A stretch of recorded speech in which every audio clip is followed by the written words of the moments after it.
Assalamualaikum warahmatullahi wabarakatuh. Alhamdulillah wassalatu wassalamu ala Rasulillah. Asyhadu an la ilaha illallah wahdahu la syarikalah wa asyhadu anna Muhammadan abduhu wa rasuluh alladzi la nabiyya ba'dah. Allahumma shalli wa sallim ala Muhammad ibni Abdillah wa ala alihi wa sahbihi wa mawala amma ba'du. Qala Allah ta'ala fi kitabihil karim wa huwa asdaqul qailin. أعوذ بالله من الشيطان الرجيم بسم الله الرحمن الرحيم ويطعمون الطعام على حبه مسكينا ويتيما وأسيرا إنما نطعمكم لوجه الله لا نريد منكم جزاء ولا شكورا.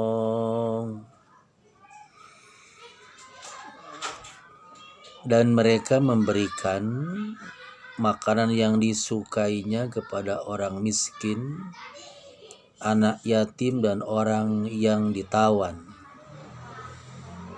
sambil berkata, sesungguhnya kami memberikan makanan kepadamu hanyalah karena mengharapkan keridhaan Allah. Kami tidak mengharap balasan dan terima kasih dari kamu. Alhamdulillah, kita bersyukur kepada Allah. Sore ini kita bisa bersilaturahim lewat pengajian rutin, mengaji dari rumah. Untuk menambah keberkahan, mari kita buka dengan sama-sama membaca basmalah dan doa istighfar. Bismillahirrahmanirrahim. Rabbighfirli wa tub alayya innaka antat tawwabul ghafur. Ibu-ibu yang Allah muliakan,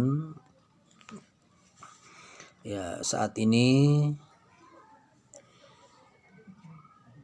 yang semestinya terus kita kerjakan dan lakukan, ya, sebelum saya menyampaikan materi di Selasa terakhir bulan ini, ada 5 pekan, ya. Selasanya ada 5 pekan, dan ini adalah pekan yang kelima. Maka izinkan saya menyampaikan materi tentang mengambil hikmah dari kisah-kisah salafus salih ataupun kisah-kisah para sahabat, para sahibah. Dan di pertemuan sebelumnya juga pernah kita membahas dan terus akan membahas juga masalah kisah-kisah para nabi, qisasul anbiya. Di kesempatan ini, ya, izinkan saya menyampaikan kisah tentang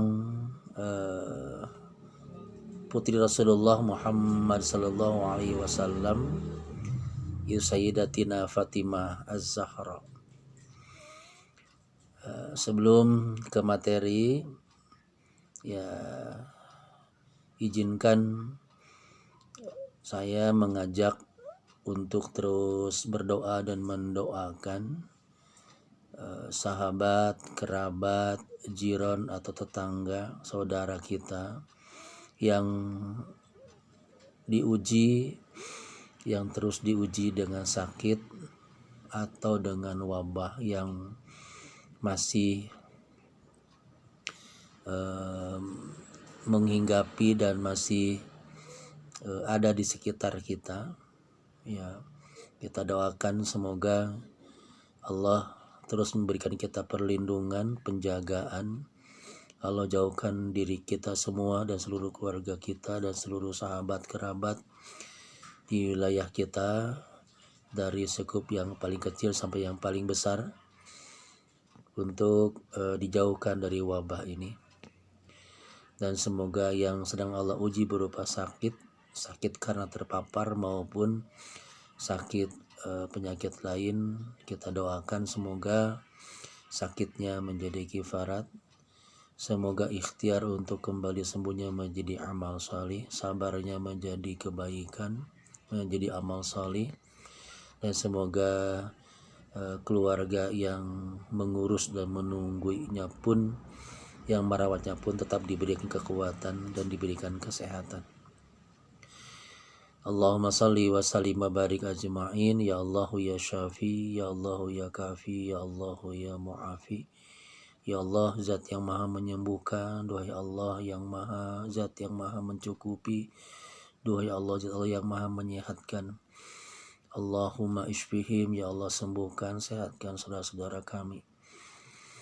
Allahumma rabbana si'adhibil basa washfihi wa anta syafi la shifa illa shifauka shifaan la yughadiru saqama. Nas'alullah al-azim rabbal arshil azim ayyashbiyahum syafahumullah la ba'sa tahurun insyaallah wa idza maritu fahuwa yashfin la ilaha illa anta subhanaka inni kuntu minaz zalimin. Allahumma ya Allah ya Hayyu ya Qayyum ya Dzal Jalali wal Ikram. Allahumma inna na'udzubika minal barasi wal jununi wal juzzam wa min sayil asqam bi rahmatika ya arhamar rahimin. Walhamdulillahi rabbil alamin. Amin ya Allah yang mujibah sa'ilin. Baik, ikhwah fillah, hamba-hamba Allah rahimakumullah. Ada satu kisah yang penuh hikmah, ya. Kisah satu kalung yang menjamin orang yang miskin menjadi kaya, orang yang dijamin mendapatkan surga Jannatun Naim, dan orang yang seorang budak menjadi merdeka. Jadi hikmah ini bisa kita ambil betapa ketika seseorang itu memberikan sesuatu yang sangat-sangat berharga, padahal di balik itu dia tidak punya apa-apa, tapi dengan keikhlasannya Allah balas wasilah dari sedekah, dari pemberian berupa kalung itu. Orang yang miskin menjadi kaya, orang yang lapar menjadi kenyang, orang yang tadinya tidak memakai baju bisa berpakaian dengan layak. Kemudian orang yang tidak punya kendaraan, dia bisa berkendaraan pulang ke kampung halamannya. Terus dengan wasilah kalung itu pun Allah menjamin ada satu keluarga yang dijamin menjadi penduduknya surga Jannatun Naim, bahkan surga Firdaus. Dan orang yang seorang budak bisa menjadi merdeka. Satu ketika Rasulullah yang mulia, Rasulullah Muhammad SAW selepas salat berjamaah berkumpul dengan para sahabatnya. Kemudian datanglah seorang tua, seorang bapak-bapak yang kelihatan sangat letih dan kelihatan sangat lapar dan kumuh berpakaiannya. Lantas mengucapkan salam, "Assalamualaikum ya Rasulullah." Dan Rasul menjawab, "Waalaikumsalam warahmatullahi wabarakatuh." Lantas orang tua ini berkata, "Ya Rasulullah, tolonglah aku. Aku ini lapar, aku ini kedinginan. Aku ingin pulang ke kampung halaman tapi tidak punya bekal dan kendaraan. Ataupun unta dan semisalnya bisa aku kendarai." Kemudian Rasulullah yang mulia berpikir. Beliau tahu di rumahnya tidak ada sesuatu yang bisa diberikan kepada orang tua ini, Ibnu Sabil, yang sedang kelaparan, sedang kehausan, sedang kedinginan. Lantas beliau mengatakan, "Wahai ayah, wahai bapak, pergilah kepada putriku Fatimah Az-Zahra. Mudah-mudahan di sana ada makanan yang bisa diberikan kepadamu sehingga kau menjadi kenyang, dan ada pakaian yang bisa diberikan sehingga kau bisa layak berpakaian dan tidak kedinginan."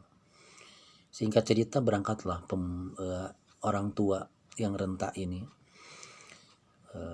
menemui ke rumahnya putri Rasulullah Fatimah Az-Zahra. Setelah mengucapkan salam, lantas memperkenalkan diri, dan beliau mengatakan, "Aku Ibnu Sabil, aku orang tua yang sedang kelaparan, yang sedang kehausan dan kedinginan, tidak punya pakaian. Dan tadi bertemu Rasulullah di masjid, dan beliau menyarankan aku pergi ke rumahmu, wahai putri Rasulullah tersayang Fatimah Az-Zahra, dan kiranya engkau bisa memberikan aku makanan, minuman, dan pakaian yang membuat aku jadi kenyang, jadi hilang rasa haus, dan bisa berpakaian dengan layak agar tidak kedinginan. Sayyidatina Fatimah Az-Zahra agak kebingungan karena beliau pun tahu beliau tidak lebih kaya, tidak lebih punya dibanding ayah tercinta Rasulullah Muhammad SAW. Dan beliau juga tahu tidak ada makanan yang bisa diberikan kepada orang tua itu. Beliau masuk, beliau lihat di sekelilingnya, dan tidak ada makanan dan apapun yang bisa diberikan, roti dan sejenisnya, kecuali hanya kulit domba yang biasa dipakai menjadi alas tidur putra-putranya Sayyidina Hasan dan Husain. Tapi dengan mengucap bismillah dia berikan itu.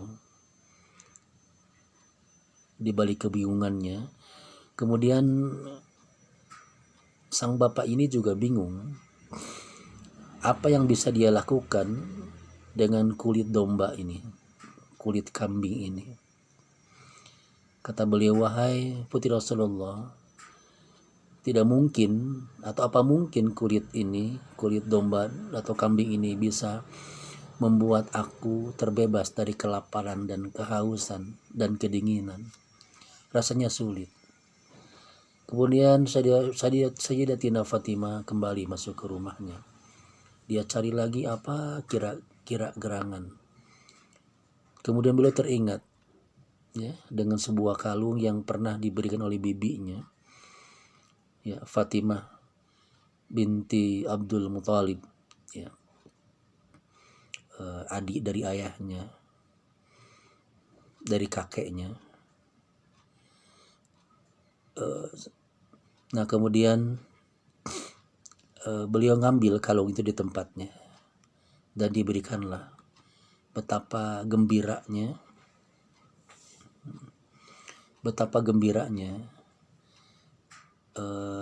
sang bapak ini. Lantas dia berpamitan dan kembali menyuruh Rasulullah Muhammad SAW. Ya Rasulullah, aku telah mendapatkan ini, kalung yang sangat indah dari putrimu tercinta. Maka Rasulullah berdoa, semoga Allah membalas keikhlasannya Fatimah dan keluarganya.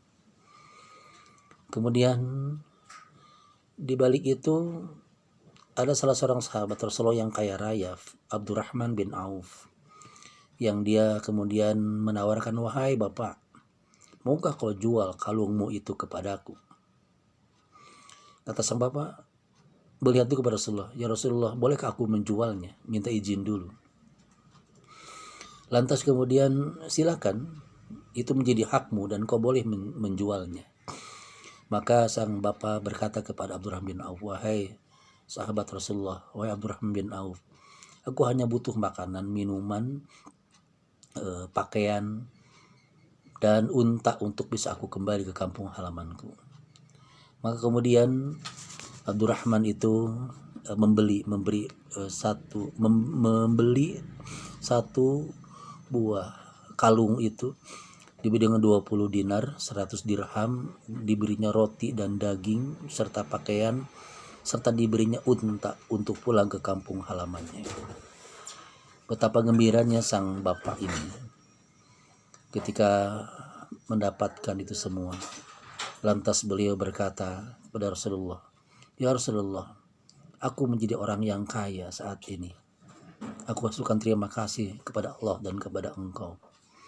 Kata Rasulullah, sebelum engkau berterima kasih kepada Allah dan kepada Rasulullah kepadaku, maka berterima kasihlah kepada orang yang telah memberikan kalung kepadamu, yaitu putriku Fatimah Az-Zahra. Artinya etikanya yang Rasul ajarkan kepada kita, Ketika kita diberikan kebaikan oleh orang lain, jangan dilihat nilainya, tapi lihatlah keikhlasan insya Allah dan ingatnya dan kebaikannya. Jangan dilihat zatnya, jangan dilihat bentuknya. Ketika kita diberikan barang, diberikan sesuatu makanan dan sejenisnya apapun yang diberikan oleh seseorang kepada kita, maka yang pertama kali ucapkanlah doa bagi orang yang berikan kebaikan kepada itu. Jazakallahu khairan kalau yang memberinya laki-laki. Jazakillah khairan kalau yang memberinya itu adalah perempuan. Kalau yang memberinya banyak kan jazakumullah khairan. Kalau yang memberinya 2 orang jazakumullah khairan. Cukuplah. Memang suka ada yang menambahkan kalimat katsira. Jazakumullahu khairan katsira. Semoga Allah membalasmu dengan kebaikan yang banyak. Padahal balasan dari Allah itu bukan persoalan banyak dan sedikitnya. Sekecil apapun balasan dari Allah itu sangat luar biasa. Karena yang dilihat bukan banyak dan sedikitnya, tapi balasan dari Allahnya pasti luar biasa. Sekalipun menurut akal nafsu kita itu sedikit, tapi yakinkan itu menjadi kebaikan. Maka kemudian sang bapak itu berdoa kepada Allah, ya Allah, aku tidak bisa membalas kebaikan seperti Rasulullah Fatimah Az-Zahra. Selain aku hanya berdoa kepadamu, berikan kepada dan keluarganya kenikmatan yang tidak pernah dilihatnya, yang tidak pernah disebutnya, yang tidak pernah didengarnya, yang tidak pernah dibersihkan, diinginkan dalam hatinya. Tolong tempatkan dia di surga Jannatun Naim, surga yang penuh dengan kenikmatan. Maka Rasulullah yang mulia mengaminkan doanya. Singkat cerita, kembalilah sang bapak itu ke kampung halamannya dengan membawa uang 20 dinar, 100 dirham, membawa makanan, pakaian, termasuk tunggangan berupa unta, sehingga dia bisa kembali ke kampung halaman dengan nikmat. Selang beberapa hari kemudian, ada budak milik Abdurrahman bin Auf yang bernama Saham.